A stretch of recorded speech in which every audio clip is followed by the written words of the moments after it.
Satu panggilan telefon ringkas daripada Trump telah meletakkan Xi dalam kedudukan yang memalukan di hadapan rakyat China sendiri kerana ia mendedahkan di tengah-tengah ibu kota China apa yang rejim China cuba sembunyikan di sebalik retorik berdikari mereka. Jentera China masih memerlukan teknologi Amerika untuk bersaing demi masa depan. Pada 14 Mei 2026, Trump tidak perlu meninggikan suara atau menjadikan mesyuarat itu sebagai satu pertunjukan. Dia melakukan sesuatu yang lebih tepat. Dia mengambil telefon, memanggil Jensen Huang, ketua pegawai eksekutif Nvidia, dan meletakkan di sisinya lelaki yang menguasai chip paling diidamkan dalam kecerdasan buatan dunia. Pada ketika itulah Xi merasai tamparan itu. China boleh mengawal kilang, menekan pasaran, menggunakan unsur nadir bumi sebagai senjata, dan cuba tampil sebagai pemilik baharu susunan global, tetapi masih bergantung kepada Amerika Syarikat untuk membekalkan otak kepada perang teknologi baharu ini. Sementara media anti-Trump cuba menggambarkan semuanya sebagai sesuatu yang menguntungkan, lawatan rasmi atau agenda perdagangan. Hakikatnya jauh lebih berat. Trump telah membawa masuk ke dalam persaingan simbol hidup kuasa Amerika dalam kecerdasan buatan, pusat data, pengkomputeran maju, dan sistem yang turut digunakan dalam bidang ketenteraan. Xi mau kelihatan kuat di hadapan rakyatnya sendiri, tetapi kehadiran Jensen Huang, presença de Jensen Huang, menunjukkan bahawa Beijing masih belum menguasai buah paling penting di papan permainan itu. Reka bentuk chip, pemilikan, harta intelek, sistem kawalan, dan kebenaran untuk mengekspor teknologi canggih. Ia adalah asas untuk kecerdasan buatan, pertahanan, pengawasan, dan peperangan moden. Saya akan ceritakan semua itu kepada Anda, tetapi sekarang Anda pasti mahu melanggan saluran ini untuk terus mendapat maklumat terkini, maklumat secara masa nyata, dengan kualiti kewartawanan terbaik yang pernah dilihat, mengikut piawaian kredibiliti Nielsen Alves. Kebergantungan China terhadap Nvidia dahulunya hampir sepenuhnya. Sebelum sekatan lebih ketat dari Amerika Syarikat, syarikat itu pernah menguasai hampir 95% pasaran chip kecerdasan buatan maju di China. Walaupun selepas tekanan dari Amerika dan usaha Beijing untuk memperkukuh syarikat tempatan, data daripada IDC yang dipetik oleh Reuters menunjukkan bahawa Nvidia masih menguasai kira-kira 55% pasaran itu pada tahun 2025, manakala pengeluar dari China mencapai sekitar 41%. Maksudnya, China cuba untuk berdikari tetapi masih bergantung lebih daripada separuh kepada kekuatan Nvidia, terutamanya dalam sektor yang menentukan masa depan, kecerdasan buatan, pusat data dan pengkomputeran berat. Berita terkini menunjukkan bahawa tekanan ini bukan muncul tanpa sebab.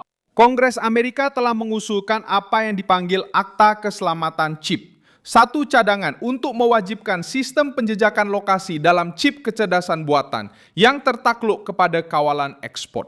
Tujuannya adalah untuk mengenal pasti penyelewengan, penyeludupan, dan penggunaan tanpa kebenaran, terutamanya apabila komponen yang dijual untuk satu destinasi akhirnya digunakan di tempat lain. Peks tersebut telah dibentangkan pada Mei 2025 dan mendapat sokongan kerana Washington tahu bahawa China cuba mengelak sekatan dengan menggunakan orang tengah, syarikat proksi dan laluan melalui negara-negara Asia yang lain. Tekanan semakin meningkat kerana kes penyelewengan chip Amerika mula muncul dengan lebih ketara. Di satu pihak lagi, dokumen yang dikemukakan kepada Jawatankuasa Dewan mengenai China menyebut tuduhan melibatkan berbilion dolar dalam pelayan dengan chip Nvidia yang diselewengkan ke China melalui syarikat perantara. Mesej kepada Xi menjadi semakin berat. Jika Beijing perlu menyembunyikan laluan chip, itu bermakna mereka masih belum menguasai sepenuhnya teknologi yang mereka dakwa sudah bersedia untuk menerajui. China cuba bertindak balas dengan menggunakan kekuatannya dalam logam nadir bumi. Inilah titik di mana Xi masih mempunyai kuasa sebenar. Mineral kritikal digunakan dalam motor elektrik, pertahanan, semikonduktor, turbin, radar, dan peralatan berketepatan tinggi. Namun senjata ini juga ada hadnya. Maksudnya, Xi menggunakan tekanan mineral, tetapi Trump menggunakan tekanan teknologi. Satu lagi aspek yang memburukkan kedudukan China ialah tenaga. Semasa mesyuarat di Beijing, pegawai Amerika memberi isyarat bahawa Xi menunjukkan minat untuk meningkatkan pembelian tenaga dari Amerika Syarikat, termasuk minyak Amerika, dengan menyebut Alaska. Penjelasannya mudah. Krisis di Selat Hormuz telah menjadikan kebergantungan China terhadap Timur Tengah lebih berisiko. Reuters melaporkan bahawa Rumah Putih menganggap perbualan ini sebagai satu cara untuk mengurangkan pendedahan China kepada laluan Hormuz. Hakikat bahawa isu ini dibangkitkan sudah menunjukkan China berada di bawah tekanan akibat laluan yang tidak dikawalnya sepenuhnya. Inilah perkara yang membuatkan hubungan itu nampak kecil di luar tetapi sangat besar di dalam. Trump sebenarnya bukan sekadar berdepan dengan satu mesyuarat perdagangan. Dia sedang meletakkan 3 tekanan serentak ke atas Xi: chip, tenaga dan laluan strategik. Dalam bidang teknologi, China mahukan Nvidia. Dalam bidang tenaga, China bimbang tentang ketidakstabilan di Hormuz. Dalam rantaian industri, China cuba menggunakan unsur nadir bumi, tetapi melihat Amerika Syarikat mencari alternatif bersama sekutu-sekutunya. Dengan ketegangan yang melibatkan Iran, kapal-kapal, sekatan dan minyak, China kini memerlukan kestabilan, tepat di tempat di mana sekutu dan rakan kongsinya yang paling bermasalah membantu menghasilkan risiko. Sejarah menunjukkan bahawa kuasa yang mengawal teknologi kritikal biasanya mengawal rentak persaingan. Semasa Perang Dingin, Amerika Syarikat dan sekutunya menggunakan sekatan ekspor untuk menghadkan akses Soviet kepada komputer canggih, peralatan ketepatan dan teknologi strategik. Kesatuan Soviet mempunyai wilayah, senjata, tenaga dan propaganda, tetapi sukar untuk menyaingi lonjakan teknologi Barat. Kelewatan ini tidak menjatuhkan Moskow sendirian, tetapi ia membantu meningkatkan kos persaingan. Kini, logikanya kembali dengan wajah yang berbeza. Medan pertempuran bukan sekadar kereta kebal atau peluru berpandu. Ia adalah chip, perisian, pusat data, kecerdasan buatan dan rantaian bekalan.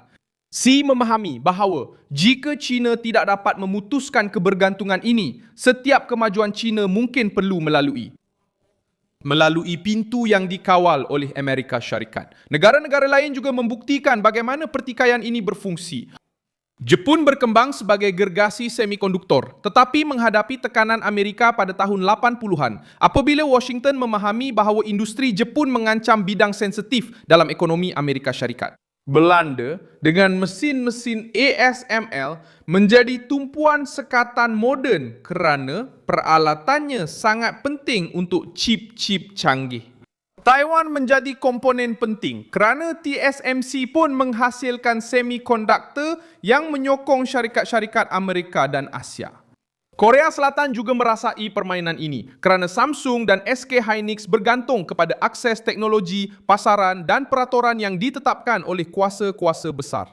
Dalam semua contoh ini, pengajarannya sama. Siapa yang mengawal peringkat paling sukar dalam teknologi tidak perlu mengawal semuanya. Cukup sekadar mengawal titik genting yang tepat. Itulah sebabnya panggilan daripada Trump begitu besar kesannya. Ia tidak memusnahkan Xi dengan letupan, ancaman atau pertunjukan ketenteraan. Ia melukakan Xi pada aspek imej. Pemimpin China itu mahu dilihat sebagai komander China yang tidak dapat dielakkan. Tetapi kehadiran Jensen Huang di sisi Trump telah mendedahkan satu kebergantungan yang Beijing tidak suka akui. Sekarang kemungkinan besar yang akan berlaku ialah lebih banyak tekanan, lebih banyak tawar-menawar dan lebih banyak perebutan untuk pengecualian. Nvidia mahukan pasaran, China mahukan akses.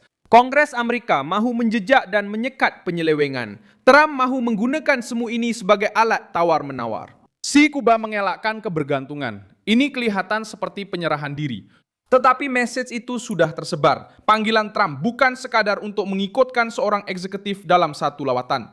Ia adalah untuk membentangkan di hadapan China peta kelemahannya.